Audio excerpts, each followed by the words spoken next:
Здравейте, приятели! Аз съм Иван Тенев и днес ще ви обясня какво е Overload Progression или на български прогресивно натоварване.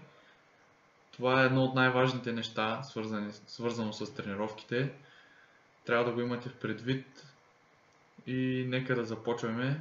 Първото нещо, което искам да ви кажа е, че Overload Progression е нещо, което се пренебрегва може би от 90% от трениращите в залите.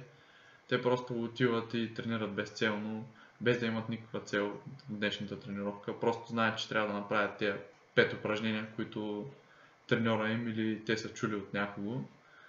И отиват и правят 5 упражнения и си тръгват и на следващия ден така и в продължение на седмици, месеци и така нататък стигат до някакъв прогрес в началото и след това застой и никаква промяна с месеци. И това се дължи точно на прогресивното натоварване.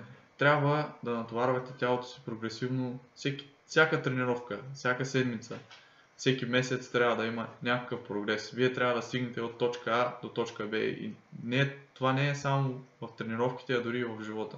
Трябва да си поставите някакви цели. И точно това така трябва да е и в залата. Да имате някакви цели, а не просто да отидете безцелно и да направите 10 упражнения и да се тръгнете.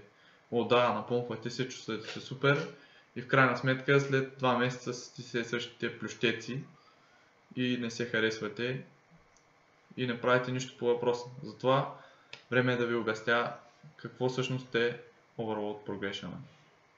И това е една графика, на която е показано как трябва да изглежда вашият прогрес.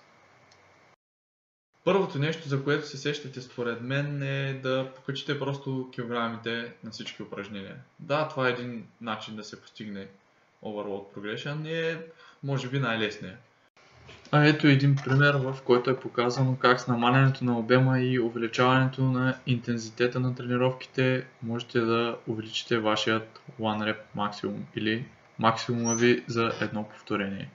Но след време ще стигнете до там, че няма да можете да увеличите килограмите. И там идват на помощ другите начини, които сега ще ви покажа и дори ще вкараме снимки, за да видите примери как става това.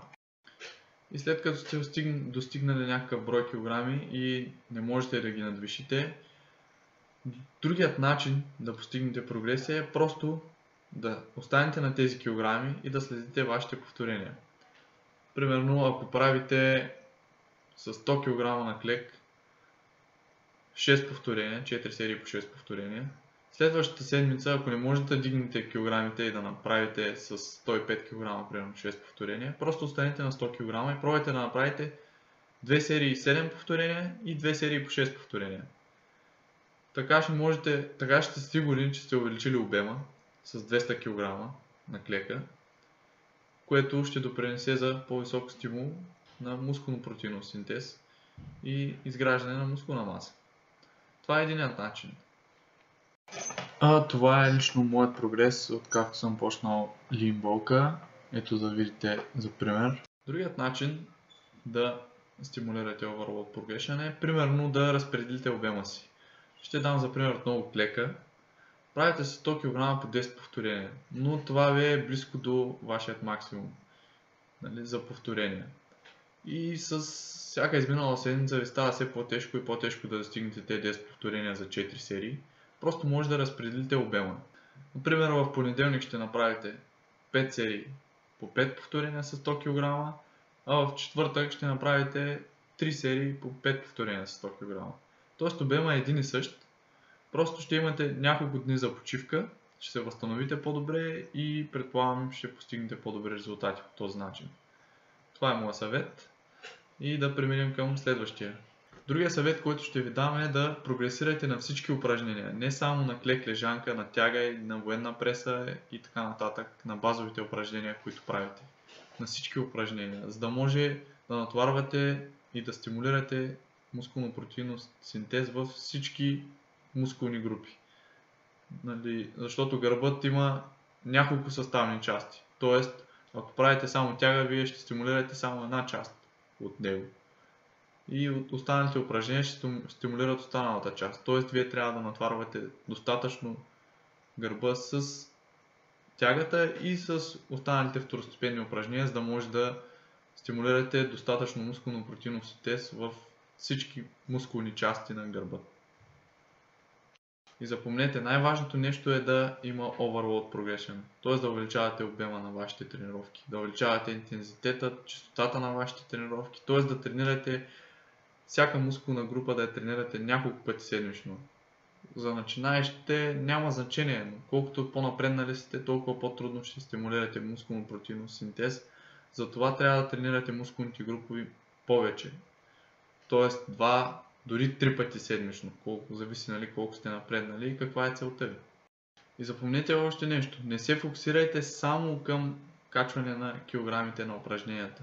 Както ви казах, има и други варианти. Опитвайте се по всякакъв начин, за да може да стимулирате възможно най-много хипертрофия и мускулно-протеинов синтез.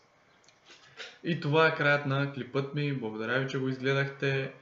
Това е, което исках да ви кажа за Overload Progression. Надявам се тези съвети и тези начини на прогресия да ви помогнат и наистина да се развивате. Не забравяйте, трябва да се развивате постоянно. Ако сте натурални атлети, гледайте по всякакъв начин да стимулирате тялото си да се развива.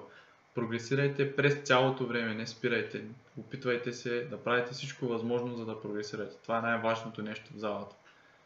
И преди да сложа край на клипът си, ще ви кажа, че прогресивното натоварване се прави, за да може да поставяте тялото си в нови условия на натоварване и то да трябва да се адаптира към тях. И по този начин да прогресирате с течение на времето.